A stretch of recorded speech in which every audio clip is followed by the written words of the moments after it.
2019 के विधानसभा चुनाव में सफलता प्राप्त करने के बाद झारखंड मुक्ति मोर्चा, कांग्रेस और आरजेडी ने महागठबंधन का निर्माण किया और सरकार बनाई। 5 साल तक ये सरकार चलाई और सत्ता की मलाई इन तीनों दलों ने खाई। लेकिन अब 2024 में होने वाले चुनाव में इन दलों को लगता है कि ज़्यादा मलाई तभी खाया जा सकता है जबकि उनके विधायकों की संख्या ज़्यादा होगा, और इसी बात को लेकर अब इनके अंदर फुटअव्वल वाली स्थिति बनती जा रही है। खास करके झारखंड मुक्ति मोर्चा और कांग्रेस ने एक तरफा ये घोषित कर दिया कि 70 सीटों पर इन दोनों ही पार्टियों के उम्मीदवार चुनाव लड़ेंगे और जो शेष 11 बचते हैं उसके अंतर्गत आरजेडी और दूसरे वाम और दूसरे दलों को उसमें से सीटें दी जाएंगी। अब यह बात आरजेडी को नागवर गुजरी और उसने एक तरह से बगावत की बिगुल ही फूंक दी है और दबाव बनाना प्रारंभ कर दिया है कि आरजेडी की बदौलत ही झारखंड मुक्ति मोर्चा और कांग्रेस ने गठबंधन की सरकार बनी। जब कभी इस प्रकार की सरकार बनी भारतीय जनता पार्टी के विरोधी खेमे वाली, तभी बनी जबकि आरजेडी उसमें शामिल थी। 2014 के उदाहरण को देते हुए बताया कि जब उसकी पार्टी नहीं जीती थी तो फिर सत्ता में ये विपक्षी राजनीतिक दल आ भी नहीं पाए थे, और जब 2019 में आई तो उसमें आरजेडी की बड़ी भूमिका रही।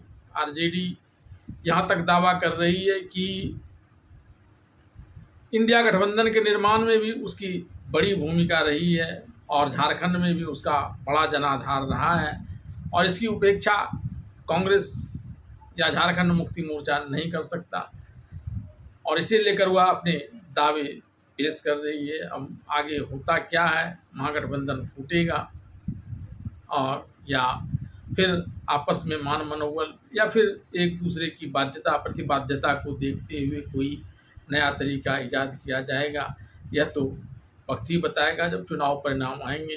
फिलहाल देखिए मनोज झा जो आरजेडी के सांसद हैं वे क्या कुछ कह रहे हैं अपने ही गठबंधन की पार्टी को लेकर। मुझसे माफ़ी, क्योंकि 11 बजे का समय तय था लेकिन हमारी एक आंतरिक मीटिंग हो रही थी, उसकी वजह से हम आपके समक्ष आपके पास विलंब से आए। आप पर बहुत दबाव है, मैं जानता हूँ, पूरा चुनाव कवर कर रहे हैं बीते इतने दिनों से, तो माफ़ी के साथ मैं ये शुरुआत करूँ। 2-4 मोटी बातें मैं कहता हूँ, उसके बाद आप लोग के जो भी प्रश्न होंगे वो लिए जाएंगे, क्योंकि राष्ट्रीय जनता दल पटना, दिल्ली या रांची में सवाल लेने से नहीं भागता।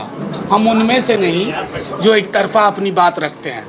मैं आपसे शांति की अपील एक बार पुनः करता हूं और ये कहता हूं कि बीते कुछ दिनों में जो डेवलपमेंट हुआ, कल भी आप लोगों के माध्यम से कहा था कि थोड़ी पीड़ा हुई, थोड़ा अप्रीतिकर लगा, क्योंकि हमारे राष्ट्रीय अध्यक्ष पिछली बार जब 19 में चुनाव यहाँ हो रहा था वो यहीं थे और उन्होंने कलेजे पे पत्थर रख करके 7 सीटों के लिए सिर्फ इसलिए हामी भरी, भोला बाबू यहाँ बैठे हुए हैं, सिंबल भरा हुआ हमारे कैंडिडेट्स का, हमने विड्रॉ कर लिया सिर्फ इसलिए कि उस विशाल हृदय व्यक्ति हमारे राष्ट्रीय अध्यक्ष ने कहा गोल है बीजेपी को हटाना, और उस गोल में कामयाब हुए।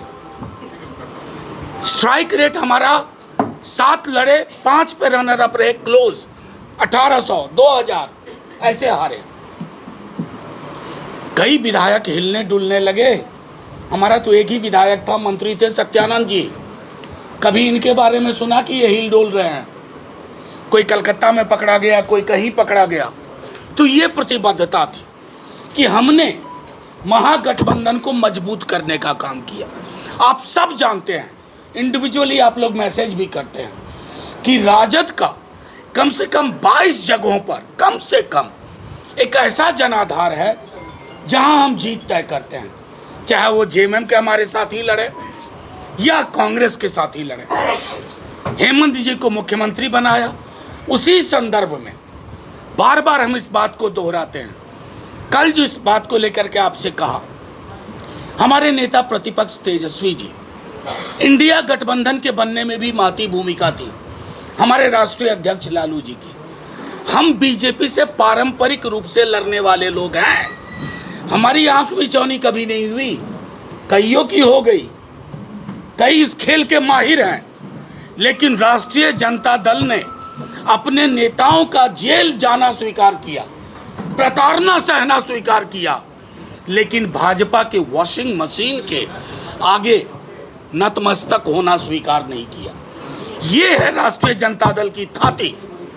आज भी जो बिहार के लोग, क्योंकि झारखंड और बिहार का एक नैसर्गिक रिश्ता है, अलग हुआ, लेकिन जो बिहार के लोग पारंपरिक रूप से यहाँ रह रहे थे, आज भी उनके लिए विकल्प राष्ट्रीय जनता दल है। एक मिनट, एक एक करके मैं सबका सवाल लूंगा। दोनों सवाल आप लोगों के एक जैसे हैं। आप हमसे अंक पूछ रहे हैं, अभी तक मैं अंक बोल चुका, कई दफ़ा बोल चुका। 7 पे हम पिछली बार लड़े थे। एक रेस्पेक्टेबल सीट होना चाहिए। हम 18 से 20 पे मजबूत है, लेकिन अगर ये 12-13 भी होता है तो हमें स्वीकार्य है, लेकिन ये अनरीजनेबल नहीं होना चाहिए। आप मेरी बात मुझे ख़त्म करने दीजिए। अगर हमसे कहा जाए कि आप 3 या 4 पे लड़िए, तो ये तो उसी तरह की बात हुई कि बीजेपी के खिलाफ जो सबसे ज़्यादा प्रतिबद्ध है उसको कहो गला काट करके थाली में रख दो।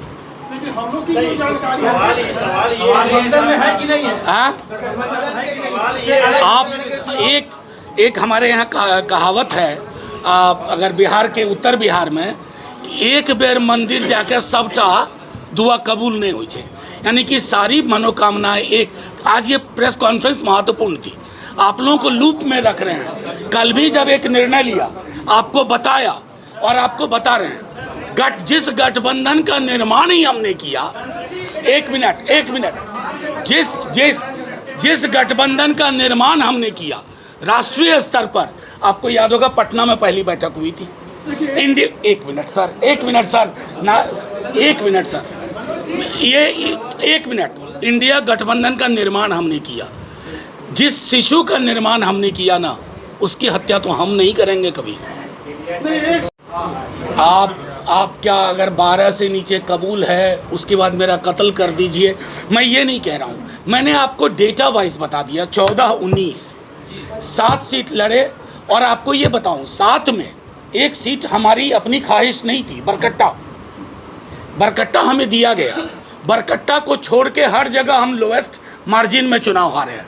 आप सब डेटा देख लीजिए 19 का, आपको पता चल जाएगा। नहीं, 14 का भी मैंने आपको बताया कि 14 में हम नहीं जीते, सरकार भी नहीं बनी थी। और ये भी एक महत्वपूर्ण तथ्य है, जब हम जीतते हैं तभी सरकार बनती है।